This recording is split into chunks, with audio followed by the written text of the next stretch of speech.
Buenas, bienvenidos a Eudaimonia.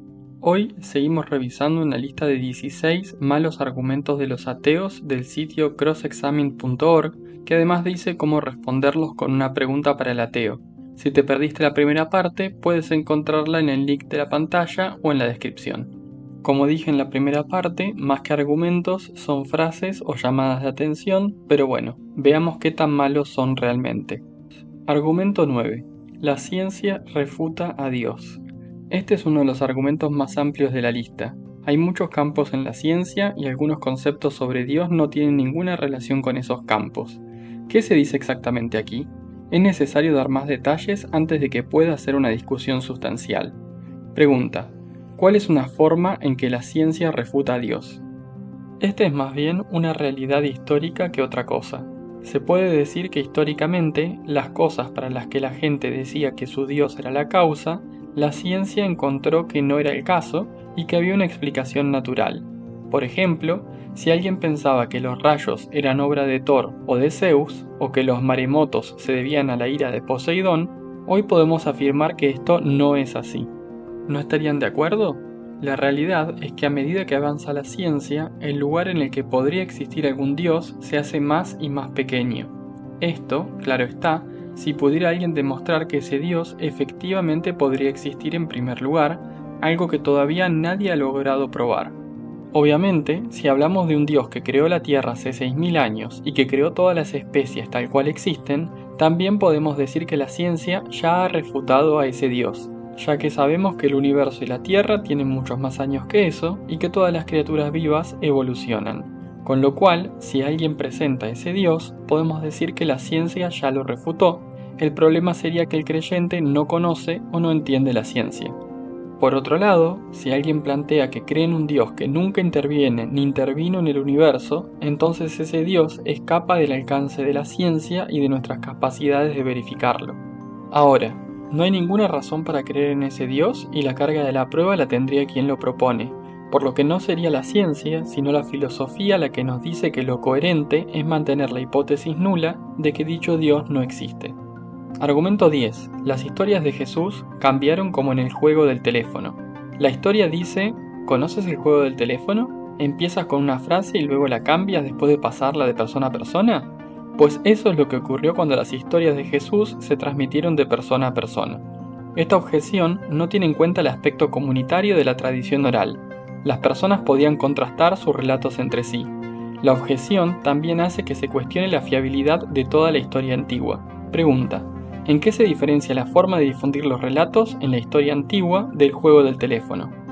Miremos cómo viajan las fake news en la era actual, donde hay gente que las sigue creyendo años después de que se refutaron. Por ejemplo, tenemos el caso de alguien que inventó que las vacunas causaban autismo. Esto fue refutado, pero aún hoy hay personas que creen en eso. Es simplemente ridículo que alguien plantee que hace 2000 años la información se transmitía mejor que hoy, sin que nadie altere absolutamente nada en los sucesivos pasos.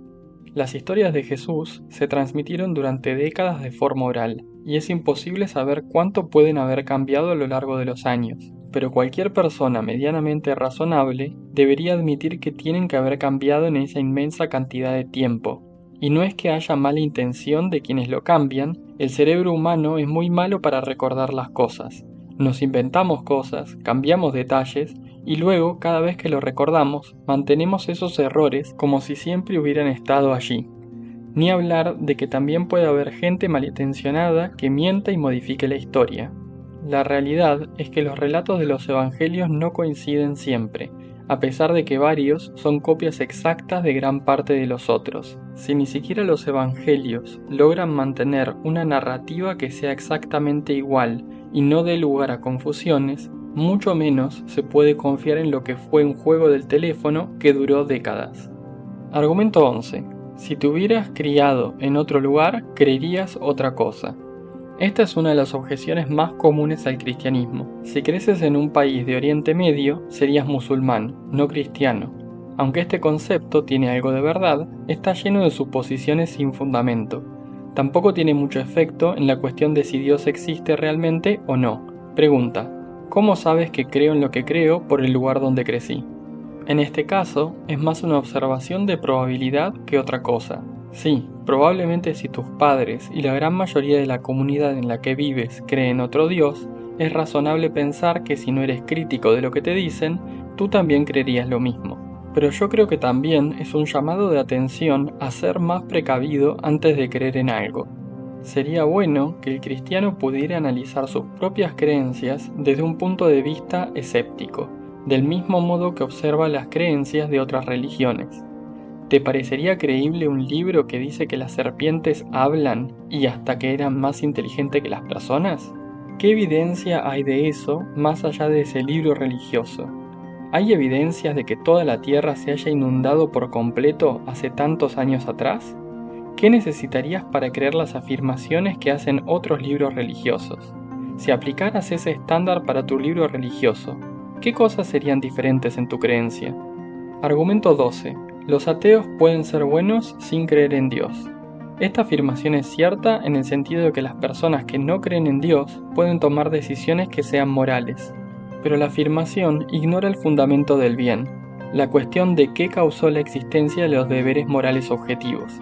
Pregunta: estoy de acuerdo en que los ateos pueden hacer cosas buenas sin creer en Dios, pero ¿qué causó la existencia del bien y del mal en primer lugar?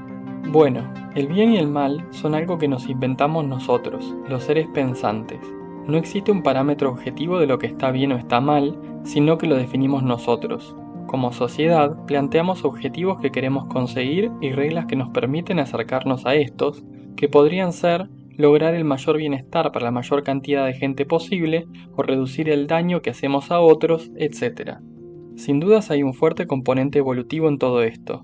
Un individuo que ayudaba a otros de forma confiable y lograba crear una comunidad tenía muchas más probabilidades de sobrevivir y reproducirse, y generaba también ese entorno para sus crías, por lo que los genes que impulsaban ese tipo de comportamientos sin dudas se verían favorecidos. Incluso el altruismo extremo, de que ciertos individuos se sacrifiquen por sus pares, puede generar sociedades con mayores probabilidades de sobrevivir, por lo que estos genes también se verían favorecidos en cierta proporción.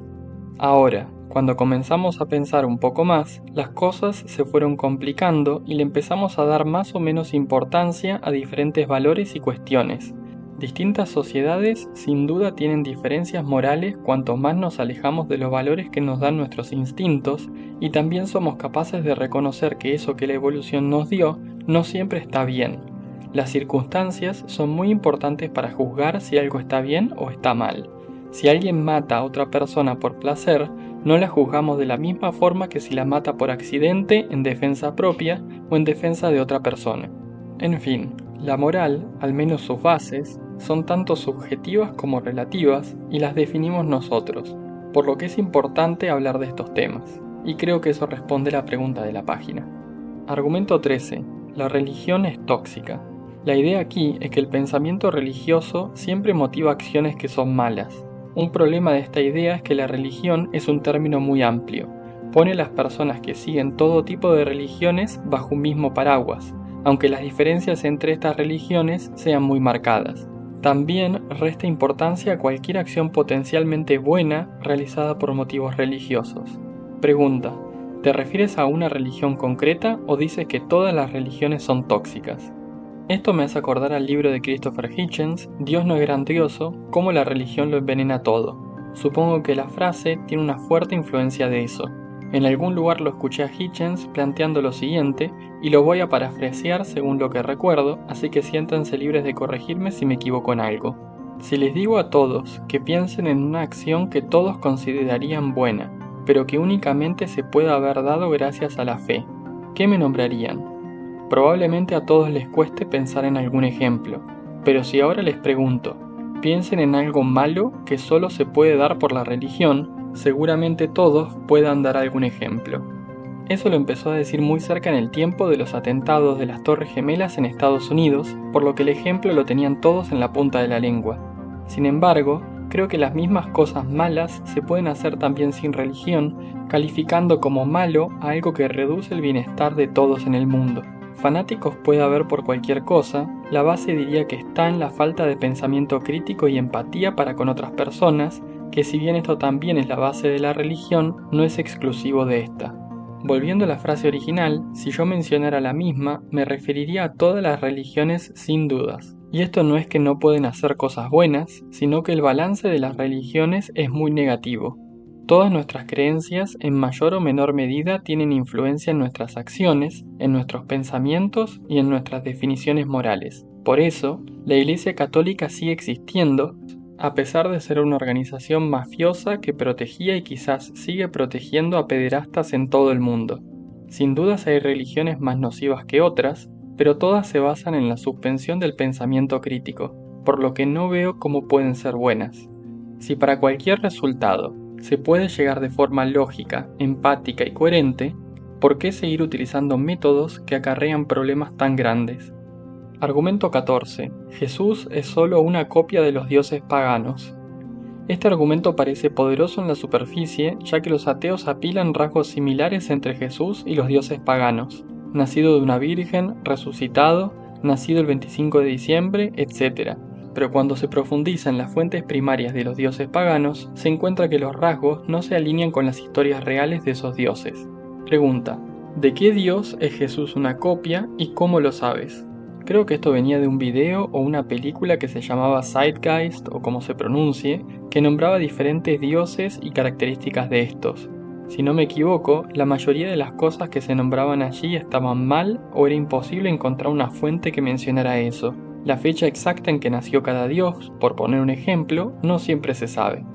Dejando eso de lado, sí hay muchos seres mitológicos con algunas de esas características. En Egipto encontramos diferencias entre los mitos de un mismo dios, pero podemos encontrar uno de Osiris en el que lo habían matado y desmembrado, y, luego de que se juntaran sus partes, este resucita. También podemos encontrar tradiciones antiguas de celebraciones en torno a finales de diciembre.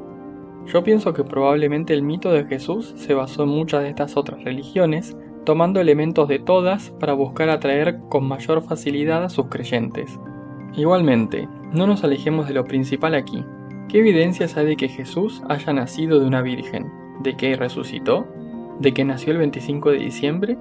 Importante remarcar que lo que diga la Biblia no es evidencia de nada. Sería como usar los cómics de Spider-Man para probar que éste vivió o vive en Nueva York. Argumento 15. El monstruo de espagueti volador.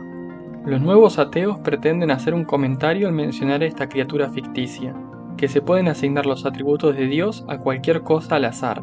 Pero muchos ateos que mencionan a la criatura ahora parecen hacerlo para burlarse de las ideas religiosas en lugar de hacer un punto sustancial sobre ellas. En general, un ateo que menciona a la criatura hoy en día acaba pareciendo más ridículo que reflexivo.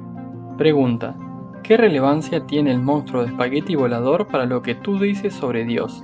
No entiendo realmente cuál se supone que es el argumento ateo contra el que la página está protestando aquí. ¿Alguien lo entiende? Si dicen que el argumento es malo, al menos podrían explicarlo un poco. El texto dice que se usa como burla, pero ¿una burla es un argumento para esta página? No entiendo la verdad. Argumento 16. Los cristianos nunca se ponen de acuerdo. El argumento es el siguiente: como los cristianos parecen estar siempre en desacuerdo sobre todo, está claro que Dios no está involucrado en todo el proceso. Este argumento es increíblemente amplio e incalculable. No se sabe qué grado de acuerdo tendría que haber para que el objetor dejara de ver un problema. También ignora que el mero cristianismo, la divinidad, la muerte y la resurrección de Cristo está casi totalmente acordado entre los cristianos. Pregunta: ¿qué grado de acuerdo necesitaría haber entre los cristianos para dejar de considerar esta objeción como un problema? Para contestar esta pregunta, que me digan primero qué Dios proponen. Si el Dios es un omnipotente, infinitamente bueno, omnisciente y que quiere que lo conozcan, entonces no deberían existir diferentes denominaciones del cristianismo. Debería haber solo una religión con ese nombre. Que existan muchas denominaciones pone en evidencia la inexistencia de ese Dios, ya que o no sabe cómo transmitir un mensaje homogéneo, o no tiene forma de hacerlo, o no quiere que lo conozcan, o varias de estas cuestiones al mismo tiempo. También me llama la atención ese casi cuando habla del mero cristianismo. Se ve que ni siquiera todos los cristianos son capaces de coincidir en lo que son las bases del cristianismo. Esto también tiene que poner limitaciones a las características que se le pueden asignar a ese Dios. Entonces la cuestión es: ¿qué características le asignas al Dios cristiano? Sabiendo eso, se podría responder qué grado de acuerdo se tendría que esperar de las denominaciones cristianas si ese Dios existiera. Y eso es todo por hoy. No dejen de comentar cuáles serían sus respuestas a estas preguntas o qué observaciones tienen de estas frases. Compartan este video con otras personas a ver qué comentarios tienen ellos para agregar. No dejen de darle like al video si les gustó y dejar algún comentario, que eso ayuda con el algoritmo de YouTube. Que la humanidad siga mejorando. Hasta la próxima.